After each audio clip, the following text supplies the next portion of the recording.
Shalom. Welcome to today's deep dive.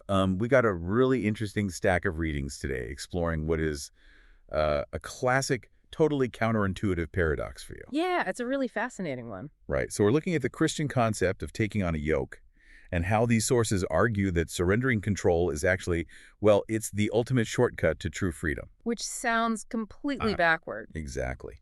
Our mission today is to figure out how taking on weight is somehow supposed to make you lighter. Well, the central tension in these sources really revolves around how we define freedom. I mean, the modern worldly view usually frames it as the absence of restrictions. Right, just throwing off all the rules, Yeah. zero boundaries. Zero boundaries. But the texts we're analyzing define freedom as returning to right alignment. And a really common way to visualize this is the fish in water. Oh, the aquatic environment analogy. Yes, a fish is perfectly free when it's restricted by the water. That is where it thrives. If you pull it out to give it, unlimited space on land, It suffocates. it suffocates. Right, because that unlimited space becomes a trap. The fish is no longer operating within its design. But bringing that to the human level, I mean, we aren't fish. What does right alignment actually look like for us? For humans, the sources suggest right alignment means operating within our spiritual and relational limits. Acknowledging we aren't built to be the center of the universe. Exactly, or to carry the weight of our own existence entirely on our own shoulders. So rejecting that spiritual yoke doesn't actually mean you're suddenly unburdened.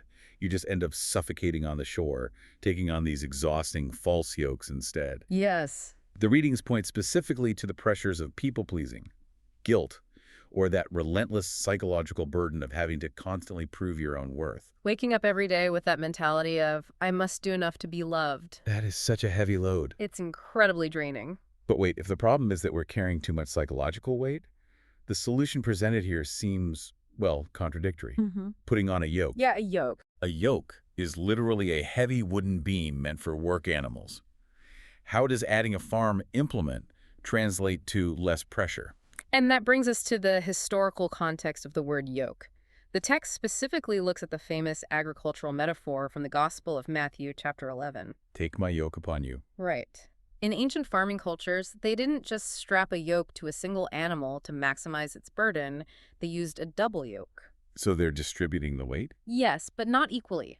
Farmers would pair a strong, highly experienced older ox with a much weaker, inexperienced younger ox. Oh, wow. Okay. So the older ox bears the actual physical weight of the plow and dictates the direction. And the young ox. The young ox is basically just learning to walk alongside it. It is technically sharing the yoke, but it's not pulling the heavy load. That is such a useful way to reframe the concept. It's very much like, well, the source has this highly relatable image. It's exactly like a toddler helping their dad carry a heavy bag. Oh yeah, the bag of groceries. Yeah, the child has their little hand on the handle, grunting, feeling like they're doing all the work. But dad's hand is firmly underneath. Right, carrying the actual weight. The toddler gets to participate without being crushed by the burden. Which brings us to the core argument of these sources regarding true freedom. It isn't just the ability to do whatever you want. Right. It's having the security and the capacity to not do things that cause self-harm. Because that older ox, that higher power, is absorbing the weight and setting the direction. You're no longer burning all your energy just trying to survive the plow. Exactly. You actually have leftover energy to love others and utilize your natural talents. You aren't paralyzed by the burden of self-proof anymore. You stop drifting. You stop desperately trying to drag the plow of life entirely on your own. So what does this mean for you as you go about your week? Here's a final, lingering question to mull over. Because human nature dictates we are all pulling some kind of weight. Exactly. So what exhausting, invisible yokes are you currently dragging around that you might need to trade in today? Definitely something to think about. Thank you so much for joining us on this deep dive. May the Lord bless you.